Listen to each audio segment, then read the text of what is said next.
اعوذ باللہ من الشیطان الرجیم، بسم اللہ الرحمن الرحیم۔ ناظرین، ہمارے ملک کے ایک نامور سیاستدان کو آصف علی زرداری نے کھانے کی دعوت دی۔ جب یہ دعوت پر پہنچے تو ٹیبل پر درجنوں قسم کے کھانے لگے تھے۔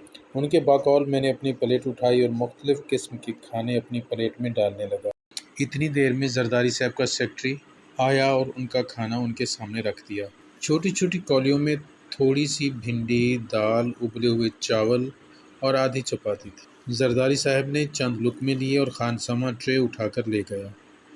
میں نے ان سے ان کی سادہ خوراک کے بارے میں پوچھا تو وہ ہنس کر بولے، میری خوراک بس بھنڈی اور سادہ چاول تک محدود ہے، میں ان کے علاوہ کچھ نہیں کھا سکتا۔ میں نے پوچھا، کیا آپ گوشت نہیں کھاتے؟ وہ مسکرائے اور بولے، میں گوشت کھا ہی نہیں سکتا۔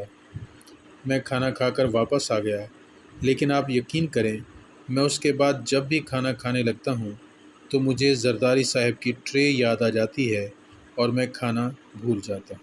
ارشاد احمد حقانی پاکستان کے سینئر صحافی اور کالم نگار تھے۔ روزنامہ جنگ میں کالم لکھتے تھے۔ میں نے ان سے لکھنا سیکھا۔ شاہ صاحب نے بتایا، میں 1998 میں ایران جا رہا تھا۔ ارشاد احمد حقانی سے ملاقات ہوئی۔ انہوں نے پوچھا، کیا آپ مشہد بھی جائیں گے؟ میں نے عرض کیا، جی جاؤں گا۔ انہوں نے فرمایا، آپ میرے لیے وہاں خصوصی دعا کیجیے گا۔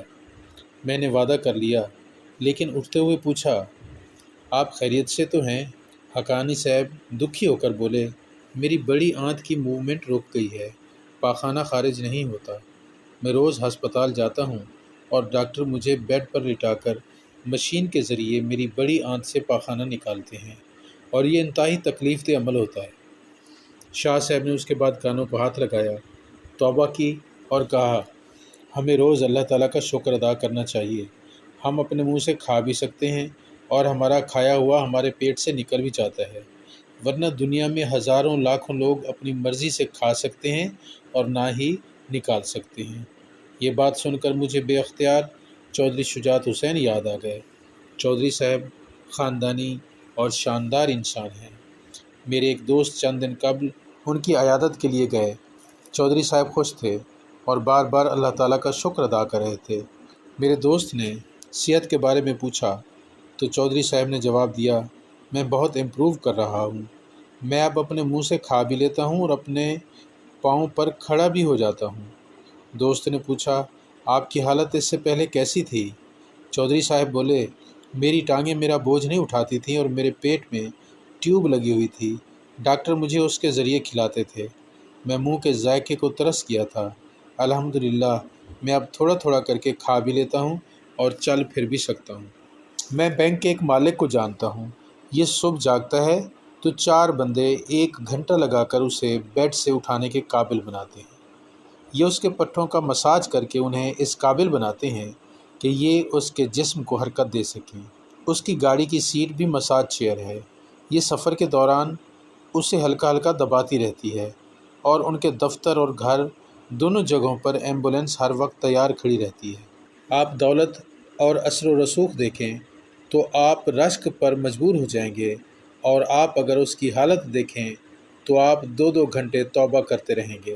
اسی طرح پاکستان میں ہوٹلز اور موٹلز کے ایک ٹائکون ہیں، صدر الدین باشوانی۔ یہ 5-6 برسوں سے شدید علیل ہیں۔ ڈاکٹر اور فزیو تھراپسٹ دونوں ہر وقت ان کے ساتھ رہتے ہیں، ان کے پرائیویٹ جہاز میں ان کے ساتھ سفر کرتے ہیں۔ فزیو تھراپسٹ دنیا جہاں سے ان کے لیے فزیو تھراپی کی مشینیں تلاش کرتے رہتے ہیں۔ مجھے جرمنی کے شہر باڈن جانے کا اتفاق ہوا۔ یہ مساج اور دیسی غسل کا ٹاؤن ہے۔ شہر میں مساج کے 200 سال پرانے سینٹر ہیں اور دنیا جہاں سے امیر لوگ مالش کرانے کے لیے وہاں جاتے ہیں۔ 6 ماہ بکنگ نہیں ملتی۔ آپ وہاں لوگوں کی حالت دیکھیں تو آپ کی نیند اڑ جائے گی۔ مریض کے پروفائل میں $10 بلین کی کمپنی ہوتی ہے، لیکن حالت دیکھیں گے تو وہ سیدھا کھڑا ہونے کے قابل بھی نہیں ہوتا۔ ہم انسان ایک نس کھنچ جانے کے بعد اپنے پاؤں پر کھڑا ہونے کے قابل نہیں رہتے، ہم چمچ تک نہیں اٹھا پاتے اور نگلنے کے قابل نہیں رہتے۔ یہ ہماری اصل اوقات ہے، تو پھر کس بات کا غرور ہے اور فخر؟ توبہ کرتے رہیں، معافی مانگتے رہیں، اللہ سبحانہ و تعالیٰ کے حضور گڑ گڑاتے رہیں اور اس کے سامنے اپنا سر جھکاتے رہیں۔ فَبِأَيِّ آلَاءِ رَبِّكُمَا تُكَذِّبَانِ۔ ناظرین، یہ ایک تحریر میری نظر سے گزری تھی جو مجھے بہت زیادہ پسند آئی۔ یہ صرف تحریر نہیں بلکہ سامان عبرت بھی ہے جو میں آپ کے سامنے پیش کر رہا ہوں تاکہ آپ دوستوں سے بھی شیئر ہو جائے۔ اگر میری ویڈیو پسند آئے تو اسے لائک کیجیے گا اور کمنٹ ضرور کیجیے گا۔ السلام علیکم ورحمۃ اللہ وبرکاتہ۔